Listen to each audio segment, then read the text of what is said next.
So you look around, you see people in stressful situations.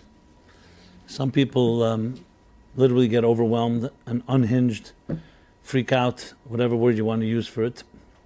And others, in the same type of stressful situation, can remain composed and collected. So what really distinguishes one person from another? Is it something that comes from nurture or nature, something in our education, or something that the way we're wired? Maybe some of us are just wired with a calm gene, so to speak, and others are not. And of course, is there anything we can do, any methods, any approaches that we can use or do that can help us develop skills to be able to maintain a type of balance and equilibrium, even dealing with a lot of anxiety or stressful situations? That's going to be the discussion and theme of this discussion, I should say. And of course, there are many different ways to approach it. And I think all of us, no matter who we are, whether we're in very extreme, acute situations of stress or more milder forms, everybody can use better tools in dealing with these situations. Some people, as I said, when things are a lot of pressure, it brings the best out of them, and for other people, it brings the worst out of them. So I don't know where you fit in, but you probably know yourself well enough to know which way you react. So the point here is going to be to try to develop and understand the deeper roots and causes for stress in general and how we react to stress. And of course, the goal of that is not just to understand it, but to be able to then look inside ourselves and see whether we can actually develop deeper resources, deeper strengths in dealing with these situations. Now, of course, it's always critical to know and study whenever you want to develop any type of tools in life. You always want to look at models that are the most perfect models, but at least the best, healthiest models. What I find very often is, even though we're in situations that are challenging, whatever challenge it may be, whether you're dealing with different fears or insecurities or internal ones, or based on things we grew up, based on experiences, trauma or abuse in our childhood, whatever it may be, there's one thing, the issues that we have to deal with. There's another that we often make a lot of mistakes in how we deal with it. In other words, it's one thing if you can isolate the problem and then find a healthy way of intervening. What's far worse is that when you not only don't isolate the problem, but you create more problems by not knowing how to address it, which is like the collateral damage that comes. It's like, just use a simple example. Someone, God forbid, begins with a small little infection. So it's one thing, you go to a doctor, you nip it in the bud, and you deal with it. Another is either you ignore it, or worse, you try to deal with it in the wrong way. And instead of becoming a small infection, it starts spreading. And not just spreading, it can start becoming uncontrollable. Like anything, like a small little fire begins as a spark, but if handled immediately in the right way, you can eliminate the issue. But most problems are the ones that happen on the second bounce and the third bounce. Either we ignore it, or we do things that are unhealthy in trying to deal with the situation. So it's interesting because you'd think it would be so simple. Okay, bad things happen. We're all going to have challenges. And you think, okay, once you have a challenge, fine. So the next step is to do what you got to do. And most problems begin because we don't do what we have to do. That is something completely in our control. Now, of course, it's not unjustified, because the fact of the matter is the reason most of us don't do what we need to do is because part of the problem is it blinds us from doing what's right. Either our pride or our subjectivity or our prejudices and biases become affected and shaped by what has happened to us. So, for example, just to use a simple example, someone insults you at work. Someone says something to you that's derogatory. So, different ways to react. You can react immediately, respond tit for tat in kind by insulting them in turn, or in some other way getting even with them. Or you can be quiet and think about it and plan properly what to do, either to ignore it, but not react impulsively. What usually happens, we do react impulsively because the emotional insult and the humiliation, especially if it's in front of others, doesn't let you just think, reflect objectively, so you react immediately. And that may be a mistake, because your quick reaction may not be the right reaction. It may not end up being good for you, even though you may feel good for the moment that you defended yourself, but it may not be a long-term solution. But the reason for that is because the insult did affect us emotionally, and we are therefore react. Of course, the wise person will say, "1 second, let me think about this, and then reflect. I could always come back and with a rejoinder and do something about it, or I can determine maybe the person may have misunderstood something, or maybe I misunderstood." I mean, these are just one example. There's hundreds every day where we react to things based on our emotional moment, a bad mood, or you may be subjective, or you may be prejudiced, or you just, whatever it may be, are particularly fragile. And that reaction could be worse than the initial problem. And that's where we obviously have to put a lot of focus on, because it's one thing if you're able to, as I said, contain it and nip it in the bud and solve it at the root. It's another once it begins to spread. Now, the sad fact is that most of our early childhood traumas and experiences in our homes, which has such impact on the impressionable child that each one of us is at that age, does not allow us, because as children we don't have the tools to compensate and to counter the punches that we receive in life. Someone, let's say, is bullied at school, or someone in some way is mistreated by a parent or by a sibling, whether it's a mild form of abuse or a more extreme form, a child is not equipped. A child is meant to be, a child expects, and rightfully so, to receive love and nurturing and validation, and does not have the sophisticated tool chest to be able to know how to deal with an unhealthy situation, because it turns to his parents for everything. So what happens is, whatever the effects and whatever the wounds that we incur in our childhood, by the time we grow into adults and we can begin to deal with it, now it's already embedded in our systems. So I use an extreme example simply to make the point. If, for example, a child comes home from school, and day after day, week after week, they are berated for not having good enough marks, or not living up to a father or mother's expectations. And what do you think happens after a while? It's a one-time thing, We all have a certain amount of resilience. But if it's constant critique, this child is going to start thinking of themselves as, I'm not worthy, because my parents who would love me so much, and who are to me like God, are constantly telling me how inadequate I am. So the child begins to assimilate that self-perception. And of course, if someone was able to stop it right there and then, it's one thing. But then 5 years pass, 10 years pass, 20 years pass. This child is now growing into adult, is going out on a date, or is looking to have other normal adult relationships. And this haunts the child, not even in a conscious way. Because what do you think a child does? They adjust. When you've been punched enough times, you begin to adjust, you begin to protect yourself, you begin to shift and change your attitudes. Especially if you feel you're inadequate, you start second-guessing yourself. So you lose self-confidence. And there's a certain fearfulness. Now, the child may never even know that it came from there, because the child doesn't connect the dots. I'm just using a classic example simply to make the point. Obviously, this can be applied to thousands of different situations. But in this case, just to use this as a case study, what you have happening, the child has made all kinds of adjustments to protect itself from these hurtful experiences, that by the time the child's an adult, there's a whole new series of collateral damage, so to speak, where the child may be the adult now. Maybe someone has a very high, very sophisticated defense mechanisms, a very thick veil of armor that protects itself from others, and very difficult to be vulnerable, because you don't even know who's going to hurt you next, because the child expects to be criticized and hurt.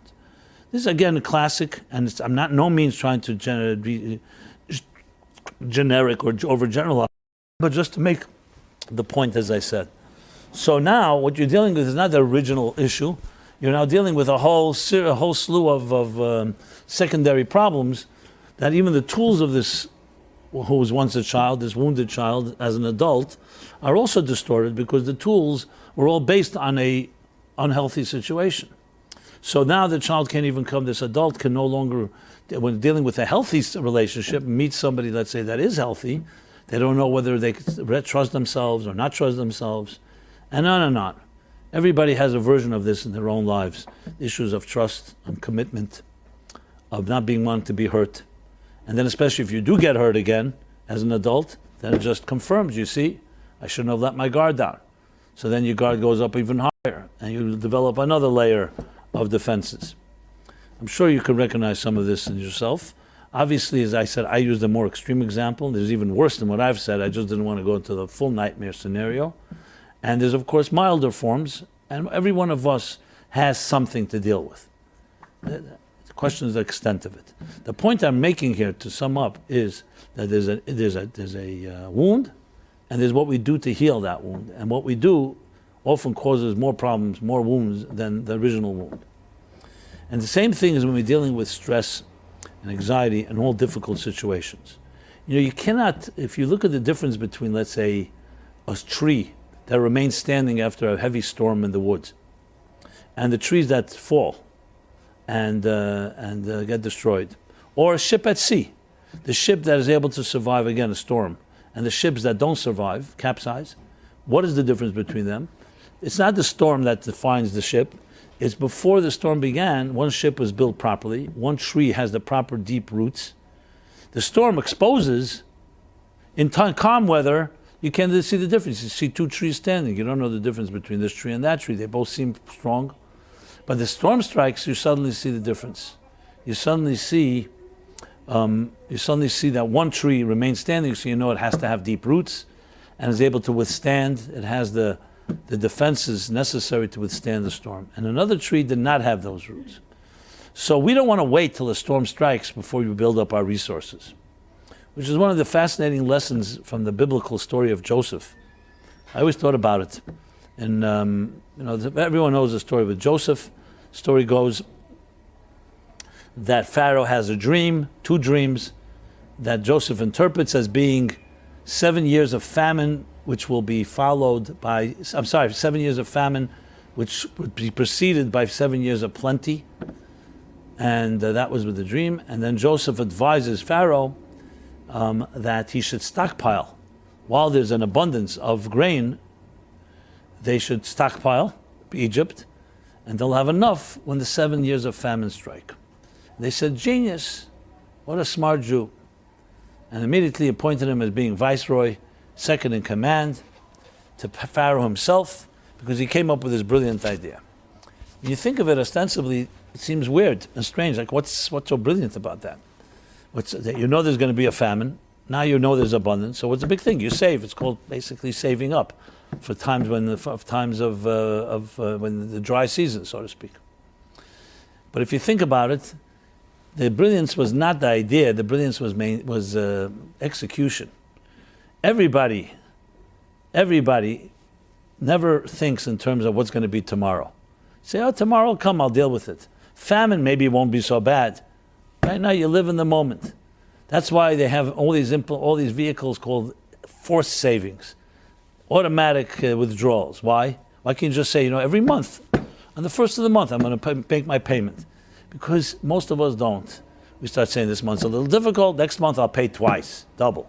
Or 3 months, 3 times. And you start creating all kinds of play games with yourself, and we don't end up doing it. Having actual consistency and understanding the importance of consistency is not the same thing.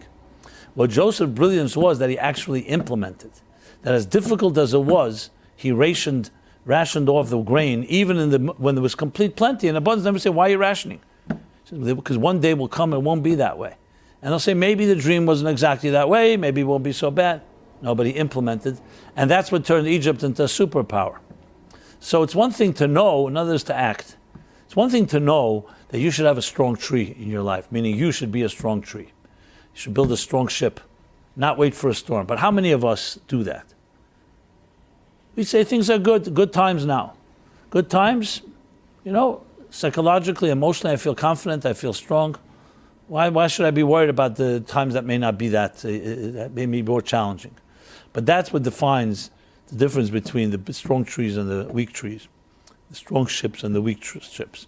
So when you say that some people deal with stress differently than others, yes, there may be some wiring involved, and I'll talk about that soon. But there's a lot of it very much dependent on us, how we prepare in calmer times.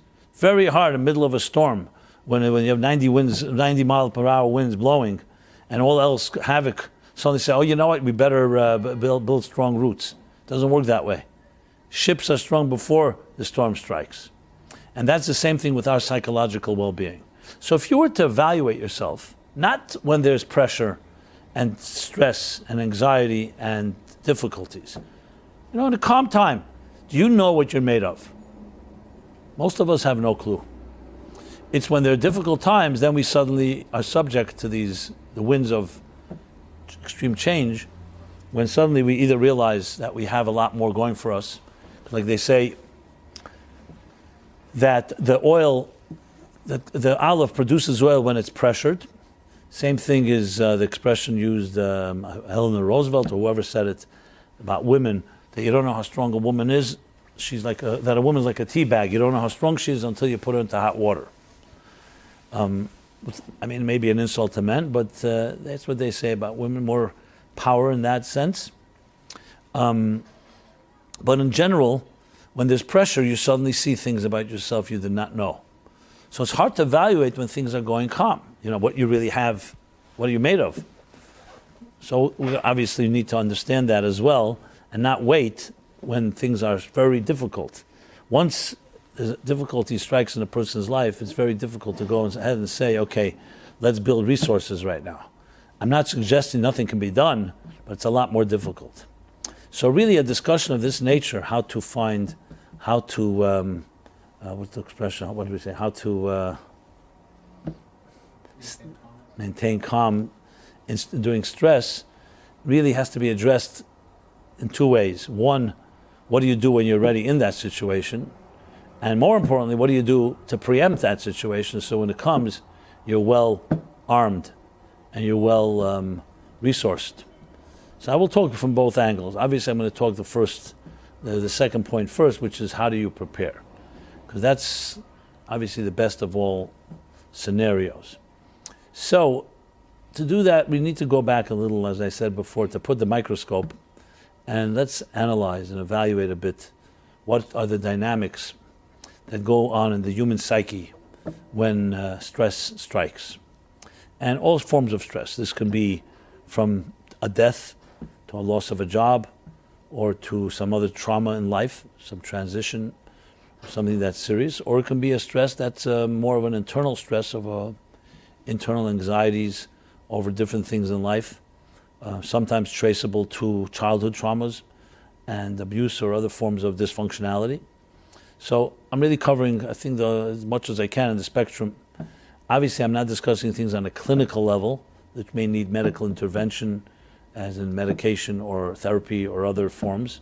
I'm trying to talk about it complementing that, or situations that we have more control over and we do not need some other substance or other help from outside. It's always important to have a good objective friend that you can lean on and you can speak to. But in addition to that, I'm focusing mostly what we can ourselves personally do. So before you do anything, you have to know what you're made of. When, God forbid, somebody, let's say, rushed to an emergency room in the hospital, and no one should know of this, but let's say there's bleeding, internal bleeding or some form of bleeding. So the first thing a doctor does, the emergency doctor will do, is diagnose, assess. You need to immediately know. Obviously the first thing they'll do is stop the bleeding, obviously. But the first thing you need to know where it's coming from. And you need a trained person to know where it's coming from. Because as I said before, if it's not a trained person, you could end up doing things that can cause more damage.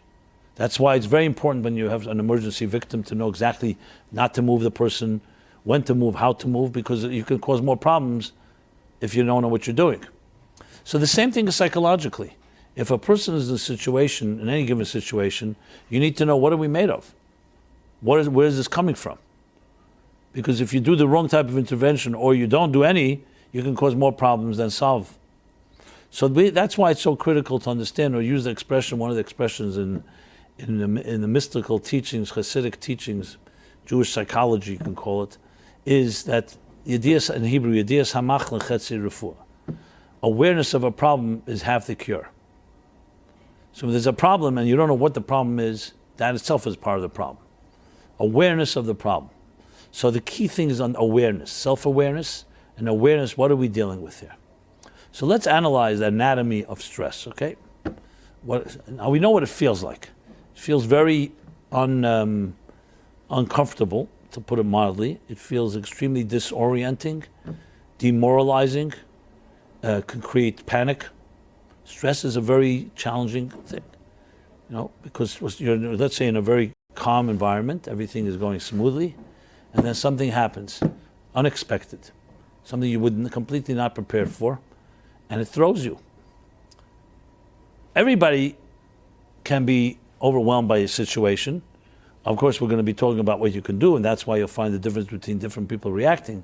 But it's a natural thing. If you're suddenly subject to a scenario that you did not expect, you come home, you see your whole house is upside down. I mean, just use that. God forbid a fire breaks out somewhere, or anything of that nature is going to create stress because you're not ready for it. You don't know what's happening, and you're not prepared what to do next.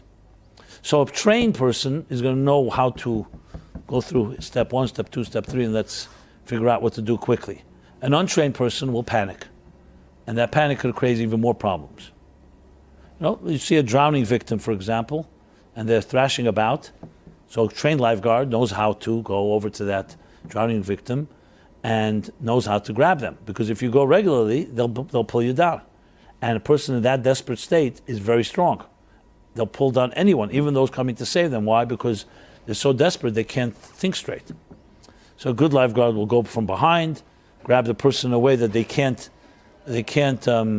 attack the person who's coming to save them. Now you'd say, it doesn't sound logical. Here's a person coming to save you. Yeah, but drowning is not logical. You lose your logic. You're not thinking straight because you're desperate, and especially if it gets really situation, you feel completely panicky. So you are in a place where you cannot really know how to approach it. Okay.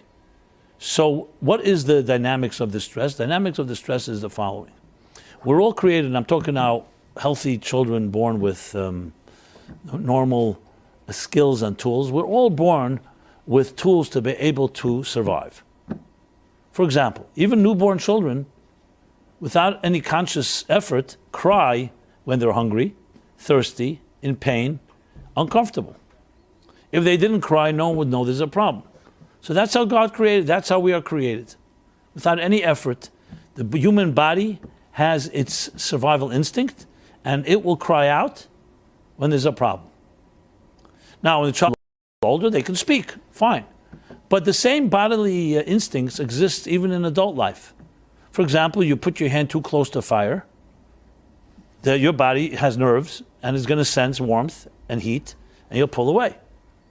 Or other things that are, the body has its instincts that it senses. This is our whole nervous system. It senses pain, or it senses danger, and it will stay away. So that preempts or prevents problems. Because let's say, for God forbid, you didn't feel it was fire, and you put your hand in it, then suddenly you get burned. Or the fire surprised you, you walked into a room or something, and there was a flash fire or something, then you weren't ready for it. So the human body has its natural instincts, and of course, as we grow older, we also develop, and we learn from experience things that maybe our natural instinct would not be there. Like, a child may cross the street on their own. The adult tells the child, you don't cross the street. You don't walk alone in the street. You hold my hand. At some point, we develop that knowing, even though we may never have seen a car, God forbid, hit someone, but we know that we come to develop things that may be more dangerous than others. There are, of course, situations that even as adults, we may not even know is dangerous. It may not even be dangerous physically, but it may be dangerous psychologically or emotionally. Like, what effects does a predator or a con artist that can emotionally manipulate have on you? So if you're smart and you're savvy, you sometimes can prevent, but there are people that are really good, and there are people who can fool and can lie and be duplicitous. So that comes with experience as we develop experiences, or before we make a move, we check with someone that we trust. So we adults have developed all kinds of mechanisms and tools and instruments to deal with situations and not allow stress to come into play. But it's inevitable that a person is inevitable that we are going to definitely face situations that you cannot prepare for. This can be surprises that you simply do not know how to prepare for because you weren't expecting it, or it's due to situations that are completely out of our control. And that's when what happens is the body goes into a type of let's just use an example like allergic reaction. Just like someone may have allergies, so the body goes into hyper mode to protect itself. What happens is when there's a stressful situation, the body will tense up and we will become somewhat lost or disoriented, as I said, or even demoralized. You know? And I'm just using scenarios just to make the examples. God forbid anything should ever happen to anyone that's any of my examples. I'm just using it just to make my point. You're walking late at night, you hear footsteps behind you. You know, what do? You weren't ready for it, you didn't expect it, etc. So I'm talking about natural, not when you're not trained, you panic. Maybe there's nothing to panic about, but there's a certain fright that sets in, and often you make mistakes as a result because you don't think straight, you don't know what to do next. That's just a small example, and there's other examples. Now, this has nothing to do with our fault. This is due to circumstances that have overwhelmed us that we were not ready for. And obviously you can't prepare for everything. But what happens is the body goes into a type, the body, and I would say even the mind and the heart, all go into a type of emergency state. And when you're not trained, what happens is the body and the emotions and your mind will lose sight, like I mentioned with the drowning victim, and you'll do things that are not rational. You may do things that are even destructive. You know? Whereas, as we'll soon discuss, what you can do to counter that. So stress really, basically, think of it as a bodily, I would say it's a psychosomatic, that has physical and emotional and cognitive responses to an unnatural situation. And each of us will react differently, but we won't react normally because it's not a normal situation. And an abnormal situation is going to automatically create abnormal reactions. The question is now whether these abnormal reactions are ones that we can refine and do things about, so we should be able to take more control over it.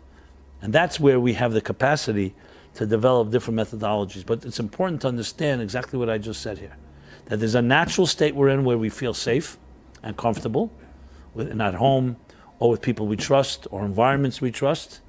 That we know what to do. You know how to maneuver through that because it's comfortable. Then there's situations that are not comfortable. Now that doesn't mean every uncomfortable situation will turn into a dangerous situation or something that you should stress over, but it's definitely, we're not like a fish in water. We're not comfortable there. And what will happen then is we will react as an uncomfortable person reacts. Now here are the few factors that are critical to take into account. What does it mean to be calm? Let's talk about calm. It's always good to, by contrast, you want to talk about lack of calm, being panicky or unhinged, as I mentioned, or other ways that we lose ourselves. So let's talk about what is the calm state. The calm state, really, based on what I'm saying, is essentially when you feel that you belong, you feel comfortable. Exactly, I used the example of a fish in water. A fish is comfortable in water. Take the fish out of the water, the fish will start thrashing about because it's not its natural environment. Same thing with us. We're comfortable when we're breathing, our heart is beating, and we're healthy people. What happens, God forbid, a person suddenly loses oxygen and is unable to breathe? We get panicky, like what's happening? Again, no one should know of this. So the natural state, when you say calm, is basically where you feel your sense of belonging, you feel a sense of seamlessness. As a matter of fact, as I mentioned many times, health doesn't feel like anything. Someone will say, what does it feel like to be healthy? If you were able to describe a sensation, you probably need a doctor, because health is not supposed to feel like anything. Breathing should just be smooth and seamless and invisible. Health is invisible. It's a healthy energy flowing through your body without any thuds and dull or sharp sensations. It's just the way it is. If you're right now, I don't know where you're at, but let's assume everybody here is feeling very good. So what does it feel like? What's your left foot feel like right now? Before I mention it, you probably didn't even notice it's there because you don't feel anything. If it's a healthy foot, you're not going to feel anything. And the same thing with the rest of the body. Things are flowing smoothly. You know, you think about it, you start thinking, oh yeah, I'm breathing. Does anyone know, do you know how many times you breathe every minute? An average person takes 18 breaths. Did you ever think of that? It's so seamless we don't even know, which is, of course, the gift, the blessing. You go, God forbid, to a hospital. You see someone struggling to breathe, they need a respirator, something else to help them breathe. You realize, oh wow, it's a pretty big miracle to breathe. So the calmness is a result, The serenity is a result of belonging. To put it in a little more psychological terms, it's where the subject and the object melt into one and you're not conscious of yourself. You're reading a book, for example, and you're immersed in this book. You're absorbed to the point you don't even realize you're turning pages. You don't even realize it's a book. You can actually feel the suspense of the book. You can cry, you can laugh, you can be frightened. And you think about, what do you mean? You're just reading a book. Someone walks into the room, they see you laughing, they see you crying. Why are you crying? You're just reading a book. Because the book has become so one with you that you're like in the scene. It's as if you're living it. That's what a good author can do. What's happening? The subject and the object, meaning you, the subject, and the object of the book have become one. To the point, what sometimes is called in the zone, to the point you can't even distinguish between the two. It's a tremendous feeling in a positive way when you're in that place. As a writer, I can tell you, and I'm sure the same thing is with musicians and with people who are developing any projects. When you're in the zone, there's a certain peacefulness because you're not thinking about yourself. You're not thinking. Sometimes you could be up all night and realize, wow, it's already the morning. And I don't even realize how tired I was, how hungry I am. These are moments when you're in the moment. You're in the zone. You're completely absorbed. Healthy love is an expression of that. When you're with someone you love and you're really completely in the moment or in the time, it's not a whole experience like you're watching yourself or conscious of yourself. So you could basically say, here's the formula. Okay? Object and subject are joined together in a state where you're not self-conscious about it, equals a calm, an inner calm, an inner peace, an inner state of serenity. The more conscious you become, the less serenity there is, because you start asking yourself, do I look right? Am I here? Am I not here? What is the other person thinking about me? You don't have that when the subject and object join together, because you don't have self-consciousness. Now you look at healthy young little children, as I said, healthy, not been hurt in any way. They have no self-consciousness. You ever see a child that's self-conscious? Before parents impose it on them or subject them to it. Children crawl around. Thank God I have today grandchildren. As a grandparent, you have more time to watch, and I observe, and I see this free abandon. There's just exploring everything without a shred of self-consciousness. Don't care what people think. As a matter of fact, you have to actually run around this baby because who knows what they can do. Stick their hands in the wrong places, it could be dangerous. But on the other hand, the good side of it is they're not self-conscious. They're just exploring the world in this adventurous, exciting way, and sometimes it's very envious to just be able to be in a place like that because they're totally comfortable. However, should a parent or an educator or any adult start yelling at the child? So, okay, one time, fine. But continuously yell, what will the child start doing? They'll start repressing themselves from exploring. They'll say, who knows what someone's going to say about it? I'll be judged, I'll be criticized, I'll be punished. What's happening here, right there before our very eyes, if you're able to look at this in a close-up, and let's say they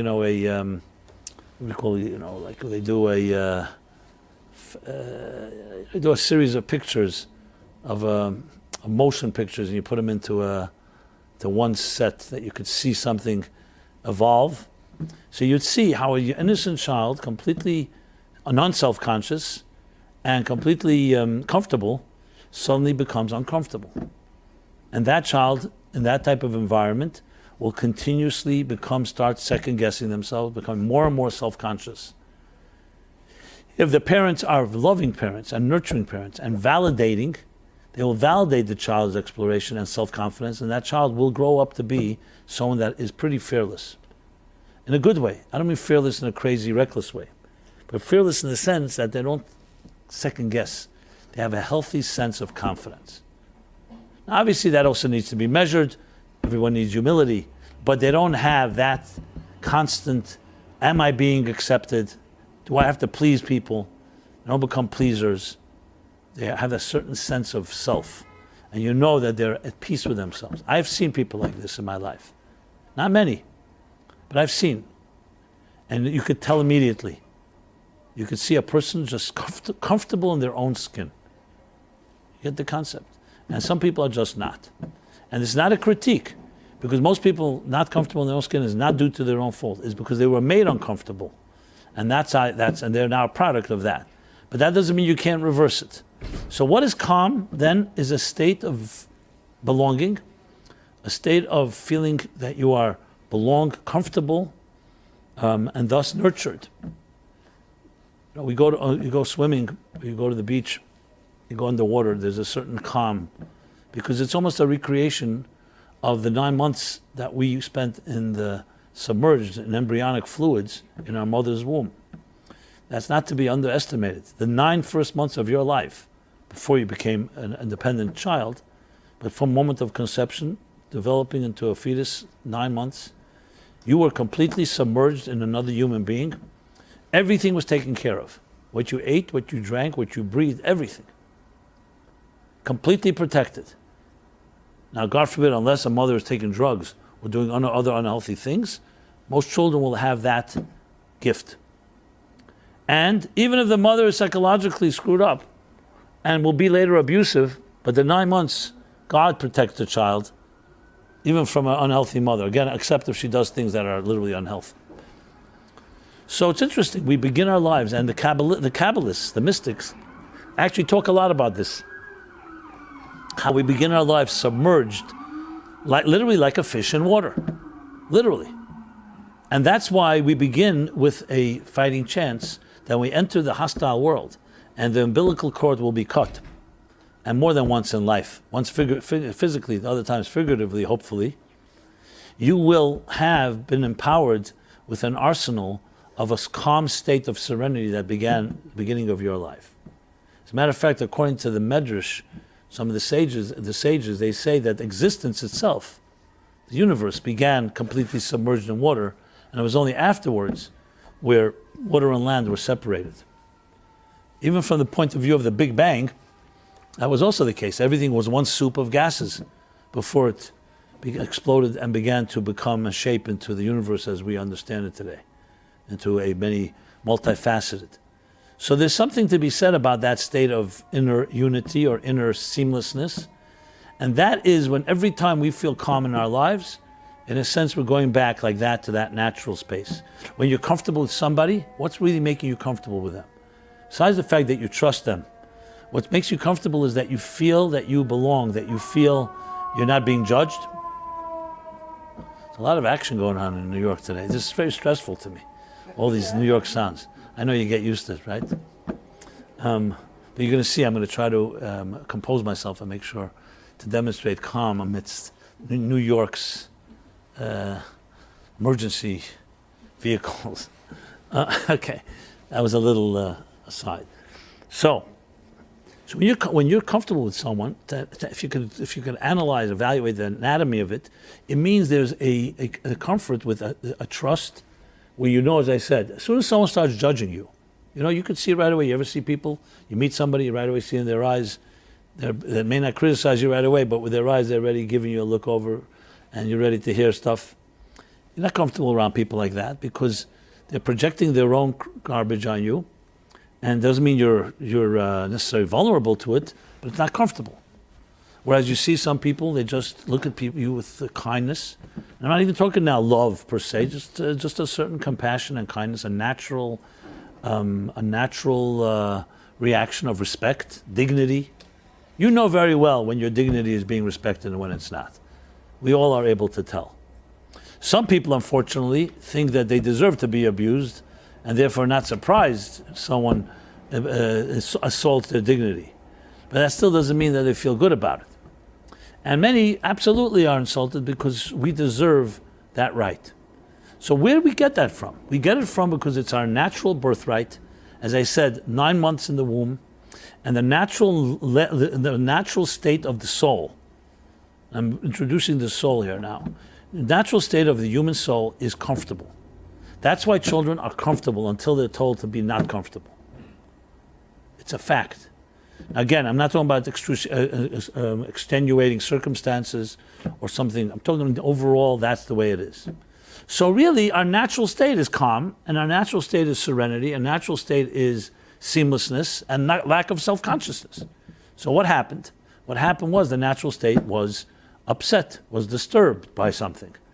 And usually it begins in our homes, and then it could be in our schools, in the early age, and then in our environments, and in the social settings. And as we grow older, as many people will tell you, as I get older, I get more and more cynical, because I see that most people are parasites, or in it only for themselves, selfish. And yes, they may be giving if they get something in return, but I began my life feeling I could trust everybody, and now I'm at a point where I feel I can't trust anybody. You ever hear familiar such lines? I don't know where you're at. Some people are in between and still moving, but usually that's the trajectory, which of course is quite disturbing because, and if you say to someone, how could you, it's quite depressing. They say, yeah, but it's realistic. I was once idealistic. I thought people really were better people. Now that I came to realize, my best friend screwed me at work. This one came a few dollars. This one for a promotion. And the competitive dog eats dog world. And it's a rat race, and all the other cliches and bumper stickers or whatever you want to call it. And most of us then develop a certain jaded attitude. Maybe we retain some of our idealism and some of our hope, but we become very wary because you meet people and you don't know who you're talking to. Especially people will tell you, I was in love with someone, and we were deeply in love, and I thought it was mutual, and everything was going great. And then one day, goodbye. Complete surprise. Betrayed. Abandoned. I can't believe it. I thought I knew the person. And what do you think that does to you? It reinforces the attitude that I don't know who I could trust. So hopefully you don't completely lose your trust, because then you close off the door of finding the right person. But it's natural, that's how we're going to react. But all these are not natural experiences. That's why I elaborated so much earlier by saying you need to know what the natural human being is like. When I hear someone tells me they will never find love in their lives, or they have given up because they can't trust anyone, etc., and they tell you why, because everything they've gone through, you want to cry. Not just because that happened, but because the person no longer believes in themselves. They don't believe that they have the right and deserve to be loved.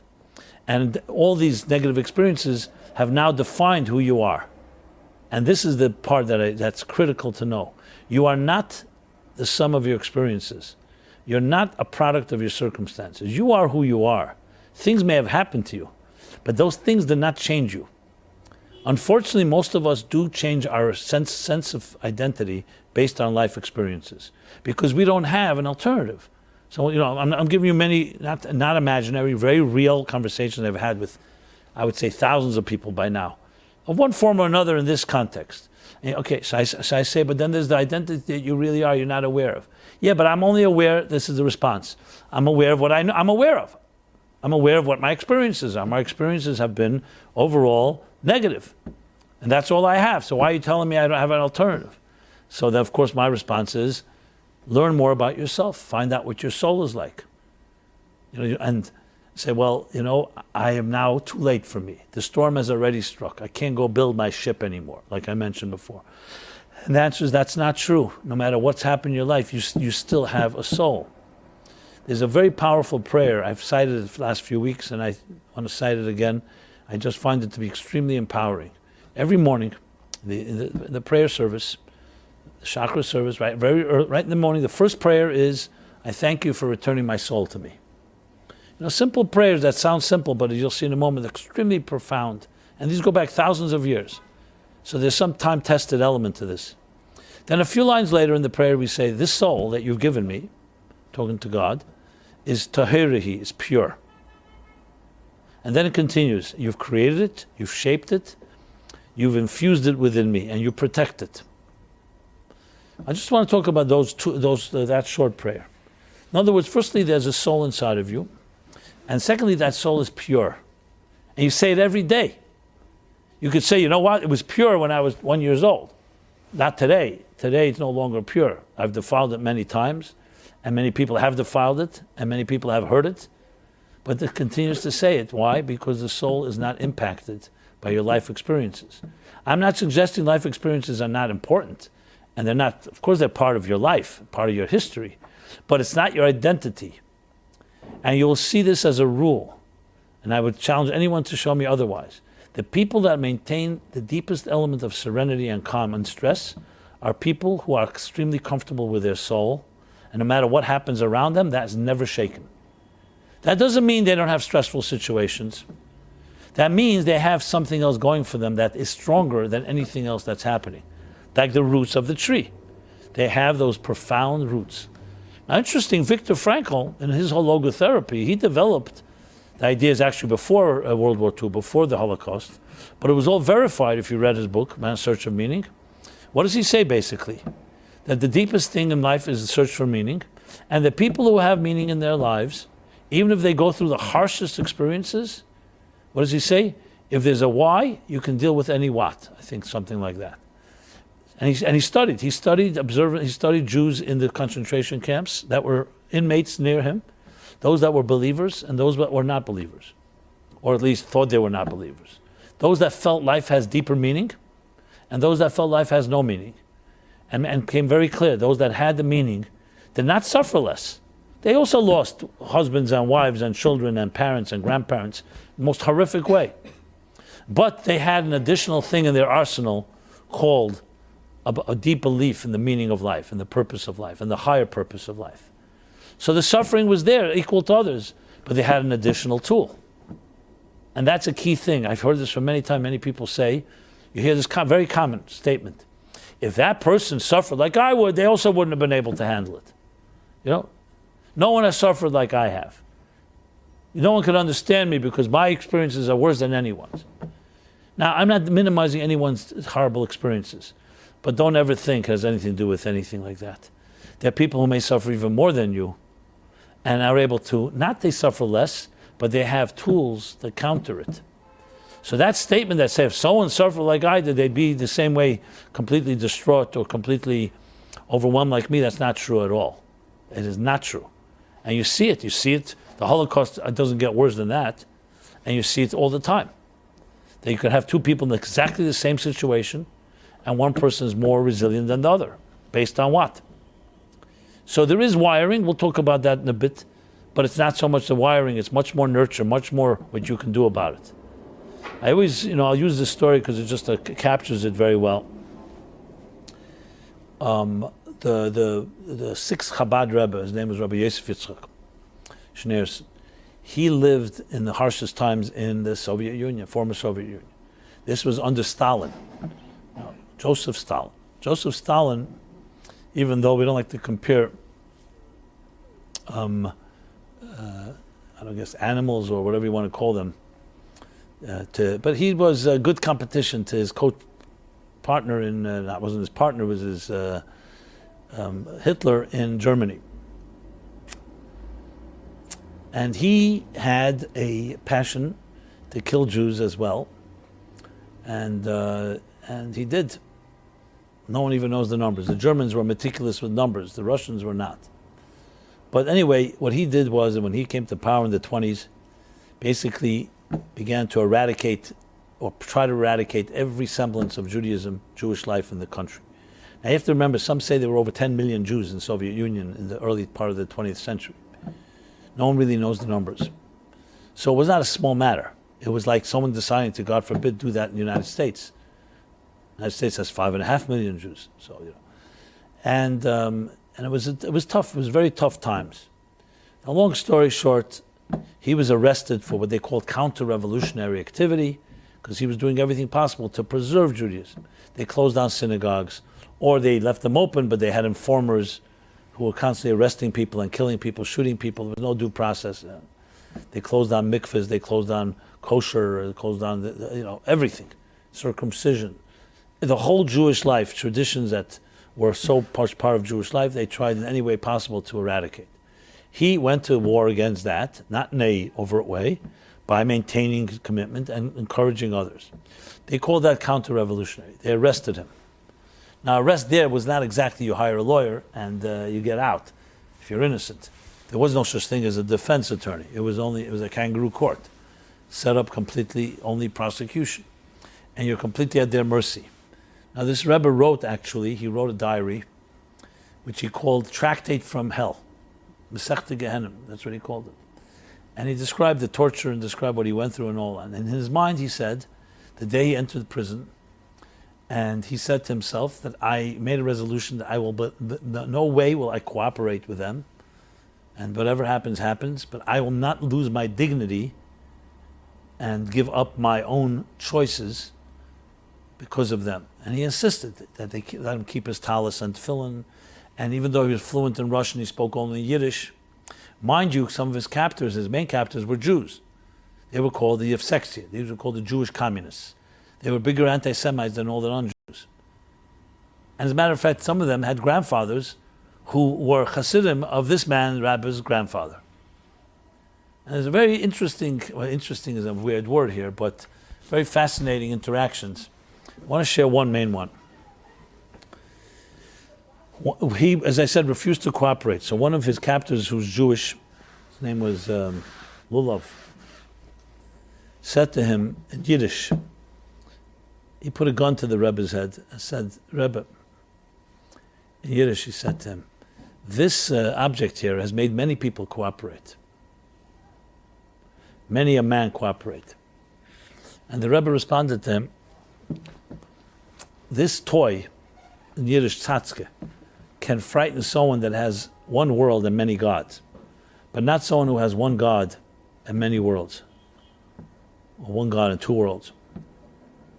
So Lula became so enraged, he said to him, yes, we will see who will prevail over whom. And the Rebbe said, yeah, we will see. What happened was, of course, all these captives, they ended up being shot, because nobody was loyal to anybody. Lulav was shot within a few weeks after that. The Rebbe came out of prison, miraculously. Actually came to the United States, 1940.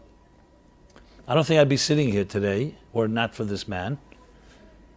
And I think about this story many times, because you see it, one second, a gun to his head. He's not exactly in a place where he has friends. He could have killed him. He was not exactly embracing death, but he was a man that was free, because nothing could frighten him. Why? Because he had a soul. You can take my body, but you can't take my soul. You know, a person who has only one world and many gods, that's it. You take away this world, nothing left. But someone that has diversified, you want to use an investment language, the eggs in many different baskets, so you take away one basket, I have another world. Not that I want to go there, but I'm not going to be frightened. This is not the end. And I can tell you, I have no question in my mind that the Jews that marched to gas chambers, and some of them singing songs of, I have complete faith in God, or saying Kaddish, or saying Shema, or other prayers, they were not insane. Because you could say, one second, where's God? In this God-forsaken place, God's completely abandoned the Jews. They were subject to the worst dehumanization besides death. I mean, if you just think about how it makes your blood boil, and think about it, if we were there 70 years ago, we'd all be there. And yet, they proclaimed their faith not because they were delusional, because they were saying a major statement. You can take our bodies, but you can't take our souls. You can take our lives, but you can't take our faith. We will prevail. And if it won't be us, it'll be our children. And if it won't be our children, it'll be our grandchildren. I'm using this as a very important example. I'll bring it back to our discussion in a moment. And when you go today to Berlin, and you see, go to the Brandenburg Gate, where Hitler, Yimach Shemai, would stand with his hundreds of thousands of legions. We have images, videos. Go and find Hanukkah. Tell me what you see where Hitler stood. There's a Hanukkah menorah. And the Christmas tree is all the way to the right. And you'll ask the rabbi how they pulled that off. He'll say he convinced the curator that for aesthetic purposes, it looks nice to have the menorah in the center and two trees to the right and the left, where Hitler stood. And Hitler's the Nazis hide their identities, and their children and grandchildren don't want you to know who their grandfathers were. And there are Jews walking in Berlin today with tzitzit, with kippot, women lighting candles, Shabbat observed. So you ask, yes, 6 million were taken, but who prevailed? The obituaries they wrote did not get fulfilled. We're here. And you see it in the former Soviet Union, elsewhere. To me, these are not just nice stories. These are lessons, psychological lessons that you can derive tremendous power from. You know why? Because these people were not defined by their circumstances. They never allowed They suffered but did not become sufferers. And to apply it back to our discussion on a far less stress that we have, because our biggest stresses, unfortunately, could be health issues and others, and I'm not minimizing it. It's exactly the same formula. It's what you have inside you before the stress strikes, and even when the stress strikes, that will define who you are. And if you don't have that, now's the time to start building it, because it's never too late.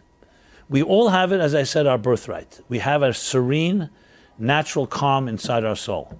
The problem is it could be completely trapped and locked away, and the rest of you has developed a new personality that gets stressed out. So you have to know, firstly, that that's not the real you. And you say, how can I prove it? You know what? Let's say I can't prove it, but I think it would be nicer to believe that about yourself than just to think you're just one big neurotic, stressed out, what do we call it? So even if, secondly, I could prove it, because I've seen with my own eyes how people have been able to access that. But you have to believe in yourself and believe that you once had that, or let's put it this way, you were once a child that had that and accessed it, and may have gone undercover because you've been hurt. Because people have convinced you that you don't have that natural, peaceful place, but you do. And every morning you say it and reinforce it, that the soul you've returned to me is pure. Yes, that pure soul is now packaged inside of a body, and it's packaged inside of life experiences and a lot of stressful situations, but that pure part of you is there for you to access. You know the eye of a tornado, right? They say the eye of a tornado is a very calm place. There are people, and I include myself, I'm not here to toot my horn, but I include myself, that when there's extreme stress and anxiety, are able to access a certain calm place that is able to create a tremendous amount of focus. I don't know if you've ever met people like that. Many get caught up in the winds and become part of the problem. But there are those, and look at it like, commander-in-chiefs. They cannot afford to panic because they have lives at stake that they have to protect. So there's an inner calm that we all have within us. This doesn't mean the situation is peaceful. You obviously have to come up with a strategy to deal with it. But you go into a place where you're composed and you say, okay, here's where we are. There's a fire burning. There's real danger. Let's figure this out. And does not require miraculous intervention. It requires you being able to reach into a place that's within yourself that has that power. Now, am I wishing it upon anyone that we need to access that? I wish no. I wish we'd all have peaceful situations day and night, 24/7, and you wouldn't need to access it. But I do not believe that life can promise that. Life is going to throw curveballs. Hopefully the minimal amount. But everyone's going to deal with challenges. It's unlikely that a person is going to live 80, 90 years and not experience a death in their lives, of a parent, of a loved one. Hopefully, as I said, it's from people older than us and not, God forbid, younger.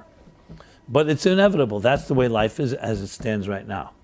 So what really will distinguish the men from the boys or the women from the girls, if you wish, is ultimately that the knowledge and the awareness of that dimension within you, which is called your soul.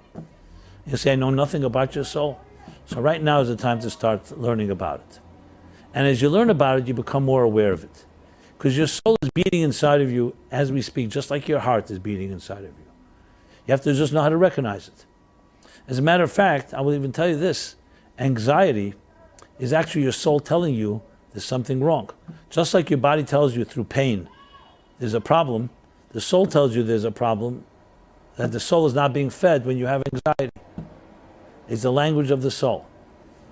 I don't want to sound morbid, but dead people don't have anxiety. Live people have anxiety because they're alive and something is off. So you feel anxious. Something is misaligned. But you can realign. And the first step is you have to learn about your soul. Absolutely. If you're in a very deep, stressful situation, as some people are, it's even more important because that's the only thing that will give you some peace. You're not going to find peace from the material world or from doctors because they'll tell you, you know what, we can't do anything. Let's just accept it. That's from a medical point of view. But the resilience of the soul is something that doctors cannot talk about, except some doctors do, they know. You remember that book by Oliver Sacks, was later turned into a film called Awakenings. Anybody read it or seen it? Nobody? Okay. It's a very interesting scene there. Well, I've thought about it many times. So Oliver Sacks was this doctor, the psychiatrist, who, I don't know, he would gravitate to all these weird psychiatric conditions. He wrote a book called The Wife that mistook her husband for a hat. I know it sounds strange, but he dealt with a lot of these different strange situations. Now, in the 20s or 30s, some virus struck a community here in the United States. I'm not sure what city. You remember? Anyway, a virus struck a community, and people in their in their 20s suddenly became catatonic, alive, their hearts beating, they're breathing, but frozen like that, exactly the way they were. Some were frozen like this, sitting, and whatever they could try, they could not get them awake. And they were all in this ward because at some point they realized the virus had struck 20, 30, 40 people. And that was that. Dr. Sacks decided to look into it. He served there in that ward. And one day, by accident, somebody, for some reason, threw a ball in the room. And one of these catatonic patients picked up his hand reflexively and grabbed the ball. First time that person moved in 20 years. 15 years. Okay, he saw that, so he decided to throw another ball. And another person did the same. So he realized there's something going on here. The ball throwing is causing them to a natural reflex, which means there's some consciousness going on. They had to be fed and everything because there was no movement and they had to be taken care of, but they were clearly alive. So he realized that there's something going on, so he decided, let's figure out, and started experimenting with different medications to see if he can get something going in their neurological system. And yes, he found the right medication. He administered it to one of the patients, and the person came out of the catatonic state completely normal. And they started administering to other patients, and the same effect. Now, of course, they had to be kept under observation because no one knew if the medication would last, etc. And also, they were completely disoriented. These were people now living in the 1960s who grew up in the 20s and the 30s. Anyway, they took them on a field trip to jazz music from the 20s because that was the only thing they recognized. I'm not going to go through the whole story. It's a fascinating story. But there's a scene there. This first patient, obviously, unfortunately, the end of the story is not so happy. The medication did not last, and they needed higher dosages, and then it caused the tics and other side effects. Ultimately, they had to stop the medication for all of them. They all went back to their catatonic state. But the first patient, they all wanted to behave like free people, but they couldn't because they saw there was side effects. So one of them used to go to the cafeteria, and he met this woman who would come visit her father, who was in a vegetable state, a coma. And I guess they started having some romantic connection. He was the patient, but then at the end of the story is where he finally cannot. It'd be the last time he would see her. It's a very moving scene. So they meet in the cafeteria, and he has all these tics, and he's trying to protect, he's trying to hide it from her. And he tells her this will be the last time we'll see each other because they're taking him off the medication. And she's telling him about, something. I've been reading a book to my father, but he's in this vegetable state. He's in a coma, already 10 years. And I don't think anything is there. I don't know. I'm going to stop reading to him. So he says, this guy who was in a coma, who was himself in a catatonic state for over 20 years, says to her, no. You continue reading. He hears you. He hears you. And it's a very powerful, to me at least, scene. Why? Because we don't know what's going on in another person's life. How do we know? Special children, Down syndrome or others. What do we know? And it's so easy to write somebody off because they're not behaving the way you think they should behave. What do we know about the depths and the mysteries of the human soul? Like the guy that used to come visit his wife who had Alzheimer's, and she was losing. She was forgetting things, and she forgot this person already. She didn't even remember her own husband anymore. How sad. But he'd continue visiting her. The nurse said, Mr. So-and-so, your wife doesn't recognize you more. You don't need to come anymore. He says, yeah, but I recognize her. You know?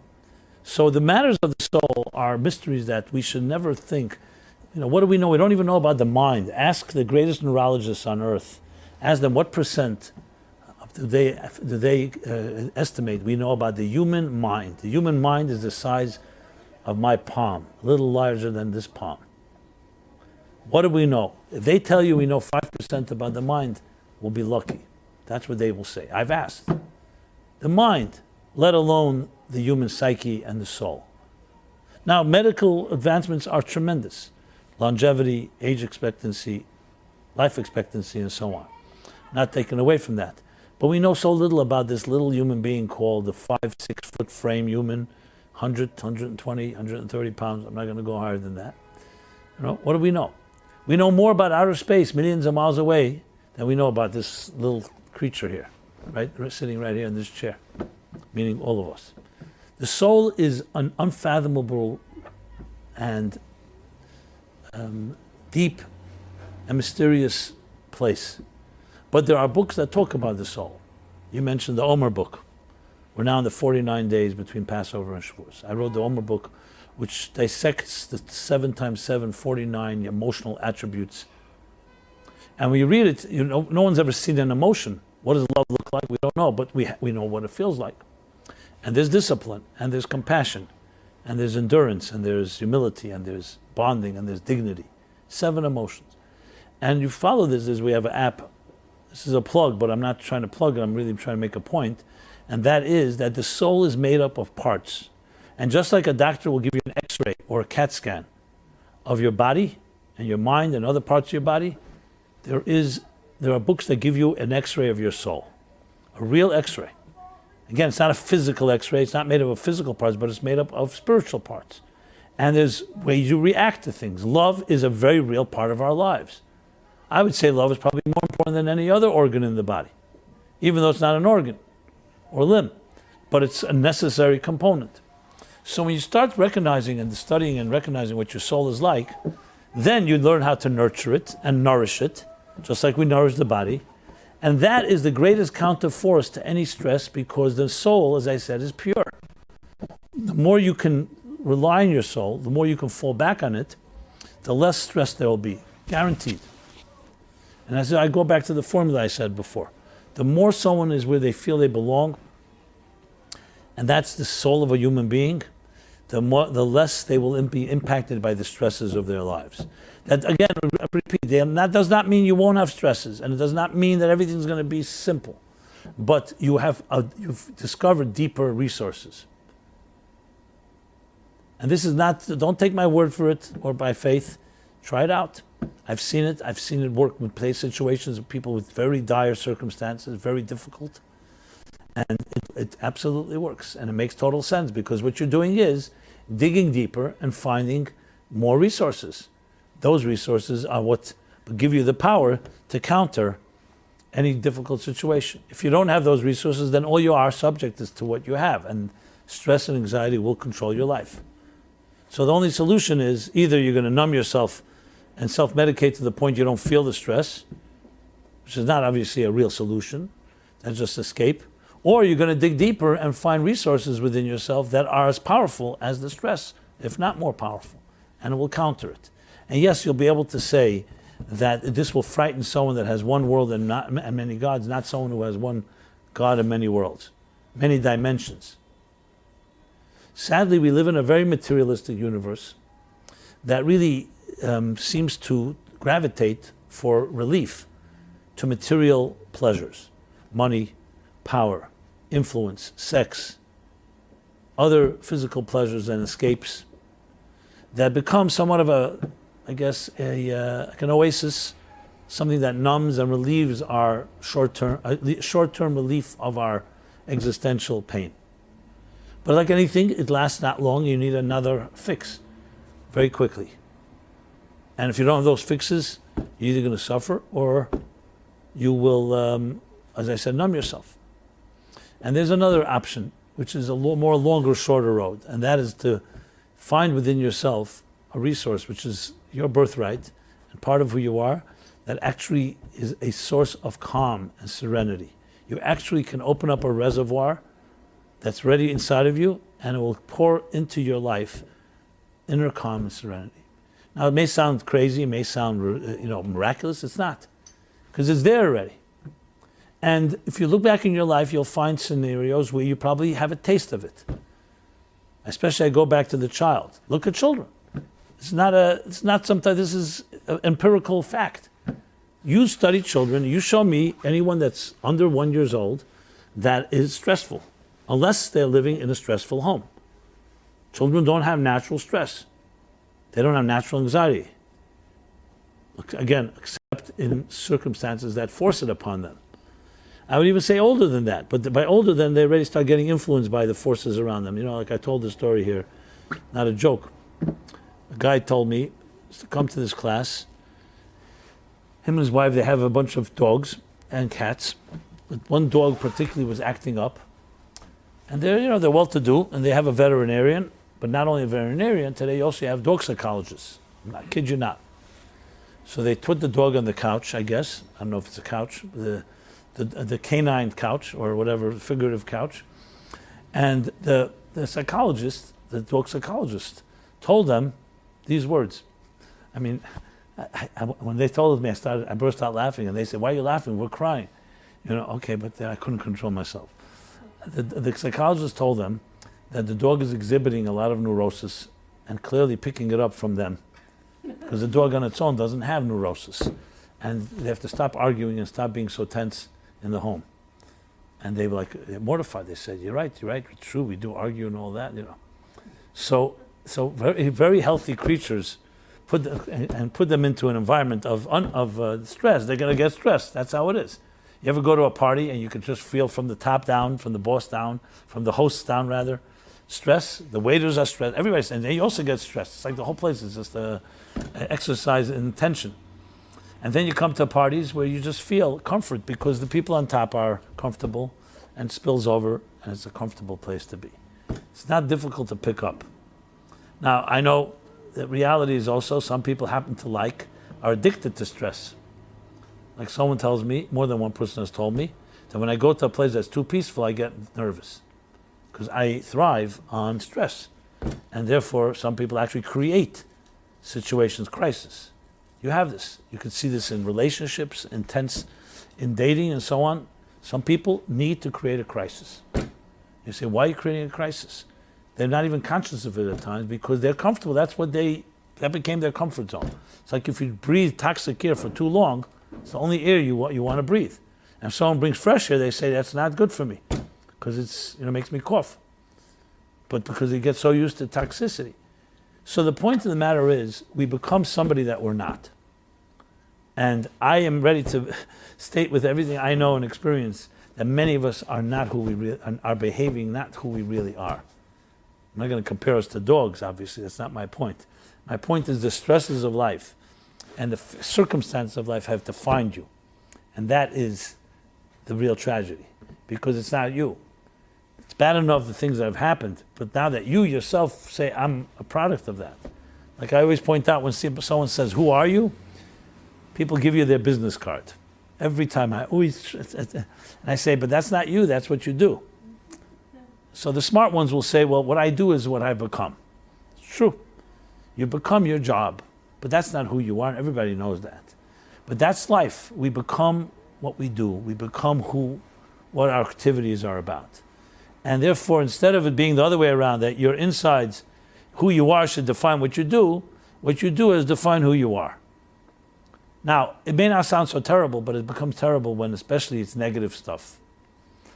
And that is what it comes down to. So a key place this plays itself out is in relationships. You project your experiences into your relationships. What do you think happens? You're not who you should be. The other person is probably doing the same thing. And how could you really ever find a soulmate that you could be at peace with and calm with when you yourself are not calm with yourself? You're not at peace with yourself. Now, this doesn't mean we have to go to 20 years of therapy or 20 years of work. It just means you need to start asking yourself, maybe there's parts of me I don't know. Maybe it's time to get to know myself. I know it sounds weird, but why not? If not now, when? What are we waiting for? Now, I'm not suggesting we have no self-awareness. I'm not going to state that at all. I'm sure everybody has some more self-awareness. The question is how much? And that's the thing. So the more you learn about your own soul, your own personality, and what you're made of, and it's a great opportunity right now, as I said, those 7 times 749, tremendous way to get a good assessment and evaluation of what you're made of. For example, some people are excellent givers. They really know how to give, but they don't know when to stop giving. They lack discipline, and they can end up hurting people and killing people with love, spoiling people. Then there are people opposite, excellent at discipline, but they don't know how to be kind. They're very, very always frugal, everything discretion. They don't know how to let go and just be a little more giving. And then you go through other things. Some people are extremely determined and ambitious, and they'll step on others in the process. Others are too humble, and they don't stand up for themselves. I'm just using some simplistic, but then there's an interaction of all of them. You need to have within love, you need discipline. Within discipline, you need love. Within ambition, you need humility. Within humility, you need ambition. You get the idea. So these 49 days that we're in right now is a period of personal refinement and character development, and above all, examining who you are. And not in general terms, I'm a good person, I'm a bad person. I'm a loving person, I'm a stingy person. That's some very broad, in detail. Everything is in the detail. Say God's in the details, devil's in the details, whatever you wish to choose, which one. But everything's the details. It's not just general terms. And then you start getting to know yourself. Just like when you have life experiences, I mentioned before, crisis can reveal a lot about who you are. Same thing is self-evaluation. And focus on that begins to start saying, a portrait emerges. Oh, here's a portrait of myself. I can use a lot more in reinforcement and strength in the area of loving. Or I can use the opposite. More strength in the area of discipline, channeling, instead of just giving with discretion, as I mentioned, and etc., etc. So, this, in my view, is somewhat of a overview of. It can't be exhaustive in this time slot, but hopefully it's enough to give you some food for thought, some feelings for thought, for emotions for feeling as well. And there's plenty more where this comes from, in the sense where you can go to our site, meaningfullife.com. There's a lot of resources. Just put in stress, anxiety. You'll find plenty. I have a whole chapter of fear and anxiety in my book, Toward a Meaningful Life. But I suggest the focus should be not on relieving fear and anxiety or stress, but the opposite. Focusing on the strengths you have, that automatically, the more you can hold on to that, immediately it will somewhat mitigate and somewhat weaken those negative, those stressful forces, because you have somewhere to turn. And it could be through prayer, and it could be through study, and it could be through volunteering and doing good deeds. All these things take your mind off yourself and feed your soul's purpose and mission in this world. Because the more you are dedicated to a cause greater than yourself, the more your soul is fed. The more your soul is fed and nourished, the less stress affects you. Not the less stress you have, and not the less stressful experiences there are, but the less affects you. And that's critical. Just like they say on a plane, put on an oxygen mask first on yourself before on someone else, because if you're not strong, you're going to be very difficult for you to help somebody else who is in a stressful situation, whether it's health or other sorts. So, to conclude on a positive note, each of us, has tremendous arsenal and reservoir of strengths and potential that lie in the heart of your soul, and it's time to get to know it. The more you know it, the more powerful you become, to the point where you have exactly that blessing of inner peace, what they call peace at the center. No matter what's happening, you have a certain place you can always go to that gives you some inner peace and transcends all life experiences. So, I dedicate again the class to your wife and mother, and Refuah Shlema, Rivka Bat Leah, and everybody should only have good news in all matters of health and physical, spiritual, emotional needs. And we are here every Wednesday, beginning around 8:30 p.m. on all your channels, Facebook, YouTube, what else? A little Instagram. Okay. And so please stay in touch. It's an honor for me and my whole team at the Meaningful Life Center to be part of your spiritual journey and intersect together, meaning we could all help each other dealing with these challenges that I described today, and as well as other issues in life, which is what we're all about. And hopefully we can all clear up, clear and harness the strengths that we have toward the positive ways. And please stay in touch. Good night, everybody. Good morning or good afternoon, wherever you are in the world. Until next week, thank you so much.